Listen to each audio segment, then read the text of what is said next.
Two Massachusetts residents have now been arrested for their alleged participation in the riots at the U.S. Capitol. They were taken into custody this morning. Thanks for joining us here at noontime. I'm Paula Eben. The FBI says that a photo on social media led agents onto the two suspects. Let's get right out to WBZ's Louisa Moller.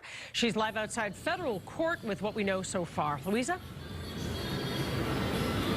Paula, earlier this morning, Suzanne Ianni of Natick and Mark Zahedi of Malden were taken into custody by officers from the FBI Boston's Joint Terrorism Task Force. And as you said, they wait to see a judge here at federal court. The two are charged not locally, but by the U.S. Attorney in D.C. for unlawfully entering the U.S. Capitol during the riot that took place on January 6th and for disorderly conduct. According to their complaints, it was not hard for investigators to tell that the two were there.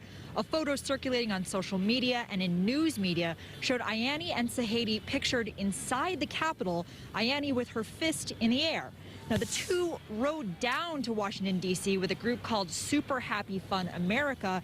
The organizer of that group just told me he knows that they breached the Capitol, but does not believe that either were involved in the violence that included smashing out Capitol windows or assaulting members of the U.S. Capitol Police.